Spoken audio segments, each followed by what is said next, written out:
अगर आपने हिंदी में कुछ भी नहीं पढ़ा आज तक तो ये ट्रिक लगाना 90% आएंगे।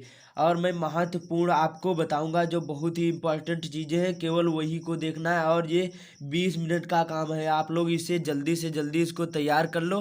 मैं जो जो बता रहा हूँ वो आप लोग अच्छी तरीके से तैयार कर लेना, तो आपके 30 नंबर कंप्लीट हो जाएंगे 70 में। तो वीडियो बहुत ही इंटरेस्टिंग होने वाला है, इसको ज़्यादा से ज़्यादा शेयर करो। तो सबसे पहले आपको क्या करना है, गद्य खंड में आपको मित्रता नामक पाठ और भारतीय संस्कृत नामक पाठ केवल आपको तैयार करना। अभी बताऊंगा कि पैराग्राफ आ जाता है उसको कैसे पहचानना है बिना याद किए, केवल आप लोग देखते ही पहचान जाएंगे। तो आपको मित्रता नामक पाठ आचार्य रामचंद्र शुक्ल का, आप लोग इतना तो मालूम ही होगा कि संदर्भ कैसे लिखा जाता है और व्याख्या कैसे करा जाता है, वो भी बताऊंगा।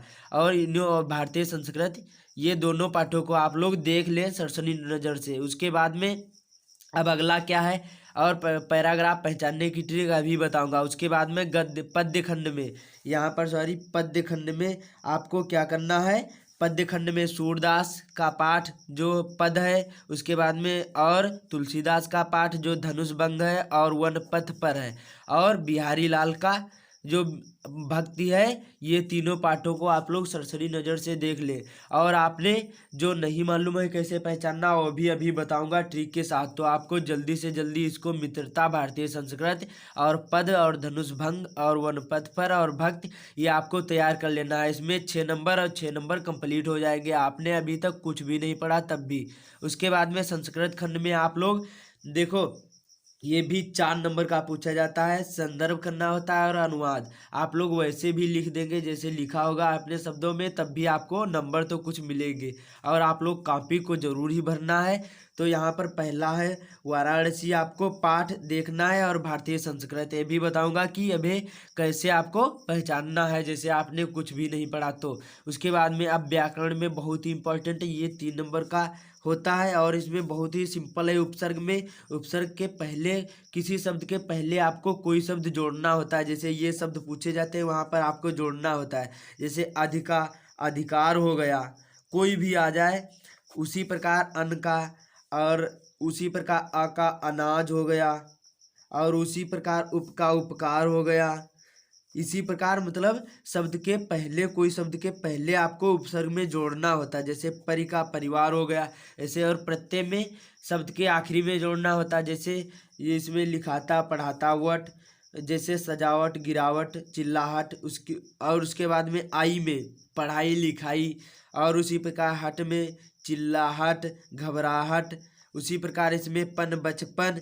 ऐसे आपको प्रत्यय में, शब्द के आखिरी में और उपसर्ग में शब्द के पहले आपको शब्द जोड़ना होता है। और ये 5 नंबर आपके कंप्लीट हो गए, 2 इसके और 3 इसके। उसके बाद में समास विग्रह, आपके समास में 2 है, समास द्विगु और द्वंद्व समास, जिसमें द्विगु समास में संख्यावाचक और द्वंद्व समास में और का लोप होता है।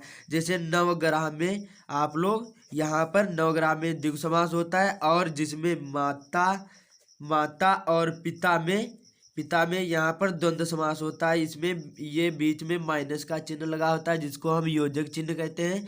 तो आपको इसको तैयार कर लेना है। और जो इम्पोर्टेंट लगे तत्सम तद्भव, जो हर साल पूछे जाते हैं, मतलब आप लोग 4-5 तैयार कर ले। जैसे आँख का हो गया, और मित्र का हो गया, और घड़ा का होगा, ये आप लोग तैयार कर ले। और पर्यायवाची तैयार कर ले, 4-5 आप लोग तैयार कर ले तो आपके, और इसमें 2 नंबर कंप्लीट हो जाएंगे, इसमें 2 नंबर। उसके बाद में अब बहुत ही इंपॉर्टेंट कौन सी चीज़ है इसमें, और एक अच्छे तरीके से आप लोग श्लोक तैयार कर लें। और आपने तो तैयार, तो रस छंद अलंकार तो तैयार ही कर लिया होगा, उसमें 6 नंबर आपको मिल जाएंगे। और बहुत सारी उसके बाद में महत्वपूर्ण निबंध, आपको कोरोना वायरस, भ्रष्टाचार, और उसके बाद में पर्यावरण प्रदूषण और विज्ञान वरदान या अभिशाप।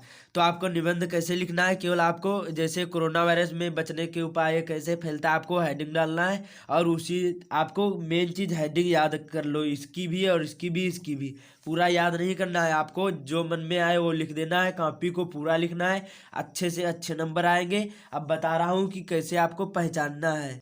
जैसे यहाँ पर देखिए मित्रता नामक पाठ है, तो इसमें मित्र का कर्तव्य इस प्रकार है। उसके बाद में देखो, मित्रता नामक पाठ में मित्र का जिक्र हर पैराग्राफ में दिया ही दिया रहेगा। जैसे कोई बात नहीं होता है तब भी उससे रिलेटेड कुछ ना कुछ जैसे आदमी के बारे में बताया गया होगा। आप पहली बात तो आपके हर पैराग्राफ में मित्रता नामक पाठ से आचार्य रामचंद्र शुक्ल जी है, तो इसमें मित्रता देखो आ गया। और आपको 3 प्रश्न पूछे जाते हैं। पहले आपको संदर्भ करना होता है, आपको संदर्भ में पाठ का नाम और लेखक का नाम लिखना होता है। उसके बाद में रेखांकित अंश की व्याख्या करना होता है। जो यहाँ पर जो ये रेखा खींची हुई है इन्हीं की व्याख्या करना होता है। तो आप लोग इसको जो कर देंगे और एक प्रश्न का उत्तर देना होता है इसी में से ढूंढकर, तो आप लोग दे देंगे और 6 नंबर कंप्लीट हो जाएंगे। तो और अभी दिखा रहा हूँ कि इसमें भारतीय संस्कृत में भी यहाँ पर देख लीजिए उसी प्रकार से इसमें भी बहुत सारा मिलता है। जैसे यहाँ पर देख लीजिए संस्कृत दिया हुआ है, तो भारतीय संस्कृत में डॉक्टर राजेंद्र प्रसाद का है, तो इसमें संस्कृत जरूर दिया रहेगा। देखो संस्कृत दिया है। उसके बाद में इसमें हमारे संस्कृत के बारे में बताया गया है कि कैसे क्या करे थे। तो आप लोग ये ट्रिक है आपको लगाना है। और उसके बाद में अब उसमें काव्य में भी अभी बता रहा हूँ। जैसे यहाँ पर देख लीजिए काव्य में सूरदास का पहला ही तो इसमें पद है, तो इसमें सूरदास में हमेशा आखिरी के शब्दों में देखो सूरदास लिखा होगा। हर पैराग्राफ में सूरदास लिखा होगा आखिरी में। तो आपको ये ट्रिक है कि सूरदास में पद नामक पाठ है और आखिरी में सूर लिखा होगा, तो आप लोग समझ जाएगा कि वो है। उसके बाद में तुलसीदास में धनुष भंग में यहाँ पर उदित उदयगिरि मंच पर रघुवर वाल्पतक, इसमें आपको राम के बारे में बताया गया है। और इसमें और उसके बाद में जैसे इतना बड़ा आ जाए तो धनुष भंग से है, तो यहाँ पर देखो यहाँ पर ये पूर्ण विराम लगे हैं, तो ज़्यादा से ज़्यादा यहाँ पर और राम का नाम लिखा हुआ है धनुष, तो हर पैराग्राफ में ऐसे मिल जाएंगे। तुलसीदास का है, धनुष भंग का है, तो आपको ऐसे लिख देना है। और जैसे नहीं मालूम व्याख्या करना तो आपको ये अपने शब्दों में भी उतार देंगे, तब भी आपको नंबर मिलेंगे। तो ये गलती नहीं करना, अच्छी तरीके से तैयारी करना है और कॉपी को पूरा से पूरा लिखने की कोशिश करें, भरने की। जय हिंद, वंदे मातरम। मिलते